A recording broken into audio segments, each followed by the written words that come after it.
Tous nos cœurs brûlent de cette espérance du retour de notre Sauveur. Différents faits divers nous interpellent et nous incitent à la réflexion. Ils annoncent un événement imminent et d'une grande importance. Mais comment l'analyser? En écoutant Jean-Claude qui, à la lumière de la Bible, t'accompagnera et te permettra d'être prête, d'être prêt pour le retour de Jésus.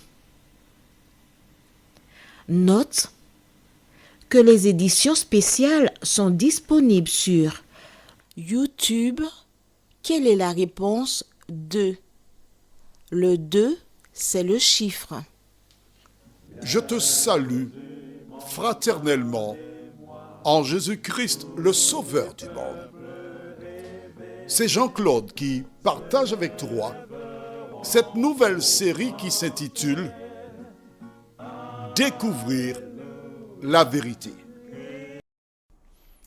C'est avec beaucoup de joie et de bonheur qu'une fois de plus, Marco et Jean-Claude, nous venons vers toi. En ce jour, car Dieu nous a appelés pour remplir cette mission hors du commun. Aujourd'hui, nous verrons ensemble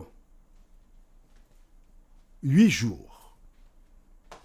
Juste avant, prions.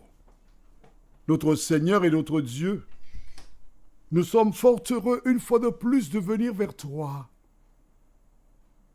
la source de la vie, afin de désaltérer tes enfants, ceux qui te cherchent de tout leur cœur. Merci Seigneur pour ta présence. Merci pour la grâce. Et que le Saint-Esprit nous aide encore afin que nous soyons en mesure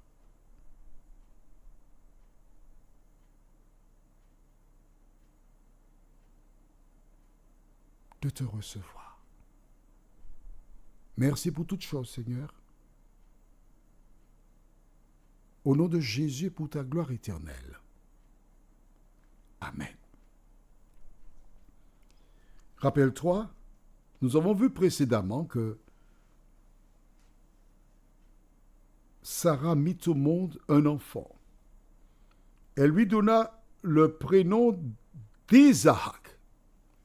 Mais nous avons déjà vu que lorsque Agar se trouvait dans le désert, c'est l'ange qui vient vers elle, alors qu'elle est désespérée. L'enfant est en danger. L'eau se fait rare. Il fait chaud. Des bandes peuvent venir les récupérer et les vendre comme des esclaves. Il y a de quoi avoir peur. Cette peur, elle est légitime. Comme aussi, Geneviève et Jean-Pierre, vous avez peur.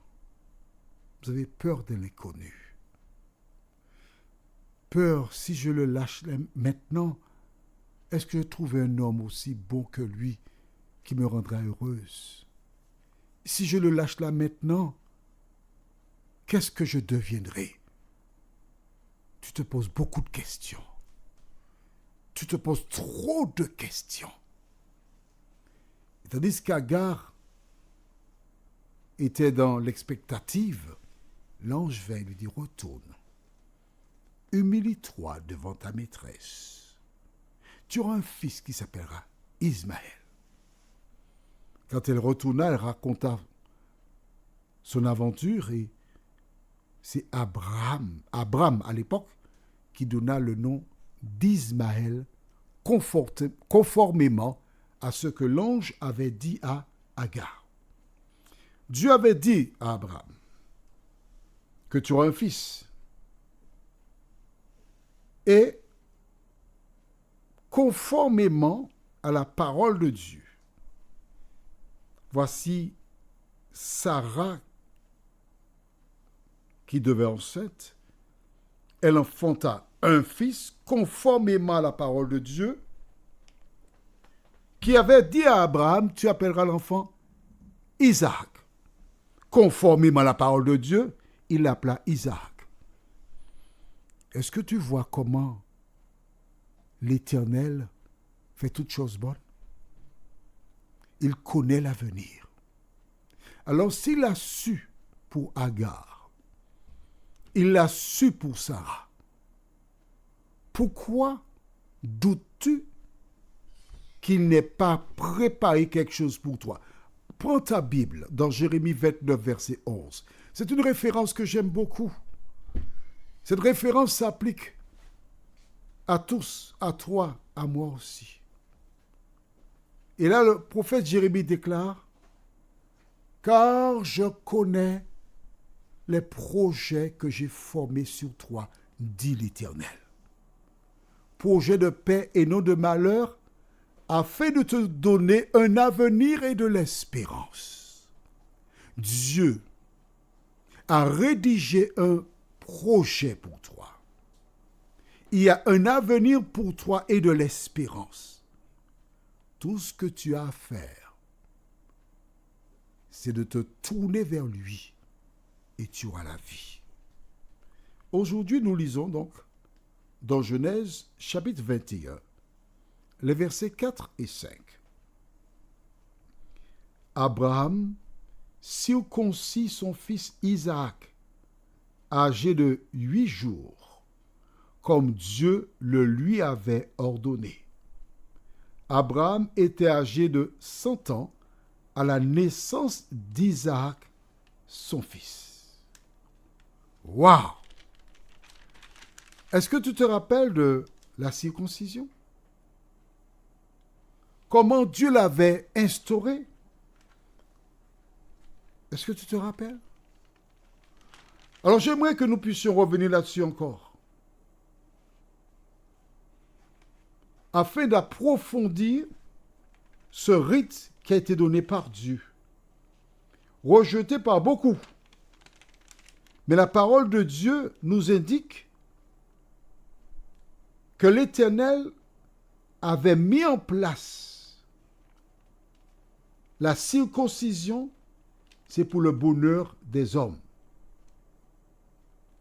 Et Abraham avait toujours eu confiance en l'Éternel. Et c'est parce qu'il avait confiance en l'Éternel que le Créateur l'a béni. C'est parce qu'il a cru en la parole et qu'il a marché selon la parole que Dieu a fait de grandes choses pour lui. Es-tu disposé, toi aussi, à laisser Dieu agir dans ta vie? Es-tu disposé à remporter des victoires?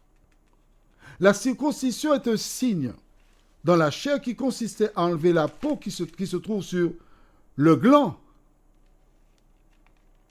ou... Oui, le gland.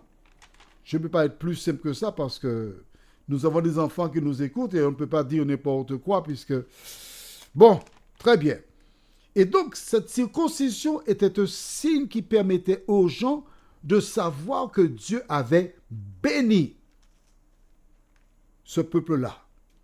Et malheureusement, certaines personnes pensaient que le fait d'être circoncis faisait d'elles des personnes spéciales qui pouvaient dire ou faire n'importe quoi. Non. La circoncision avait beaucoup de missions. Premièrement, elle permettait donc à ceux qui l'étaient d'être protégés de certaines maladies. Et je t'invite, toi qui m'écoutes, à aller sur un moteur de recherche et tu verras comment les personnes qui sont circoncis n'ont pas certains problèmes. Deuxièmement, nous avons vu que le 8e jour, par rapport à la coagulation, le sang, on ne pouvait pas faire cet acte-là plus tôt. Et à travers cette pratique, Dieu était en train d'expliquer aux scientifiques comment un peuple dans un désert, donc un peuple nomade, pouvait-il découvrir ce que la science découvre aujourd'hui? Alors, quand Dieu a-t-il donné la circoncision? On va remonter dans Genèse 17. Comme je t'ai toujours dit, nous ne sommes pas pressés, nous étudions la parole pour la comprendre. Et nous lisons versets 9 et suivants. Dieu dit à Abraham, toi, tu garderas mon alliance, toi et tes descendants après toi, selon leur génération. C'est ici mon alliance que vous garderez entre moi et vous et ta postérité après toi. Tout mâle parmi vous sera circoncis. Vous vous circoncirez et ce sera un signe d'alliance entre moi et vous.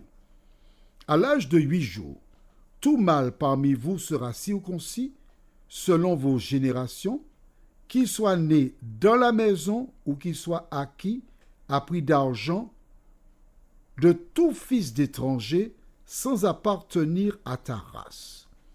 On devra circoncire celui qui est né dans la maison et celui qui est acquis à prix d'argent, et mon alliance sera dans votre chair, une alliance perpétuelle.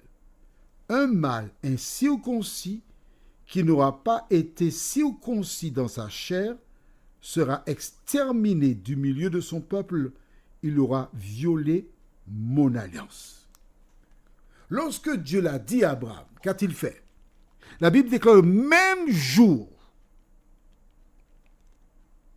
il a fait circoncire tous ceux qui étaient dans sa maison. Il n'a pas renvoyé à plus tard. Toi qui m'écoutes, quand tu entends la parole de Dieu, quand tu vois ce qui se passe dans le monde, pourquoi renvoyer à plus tard? Pourquoi? L'heure n'est-elle pas venue pour toi aujourd'hui de remettre en question ta manière d'agir? Je me rappelle quand j'étais enfant,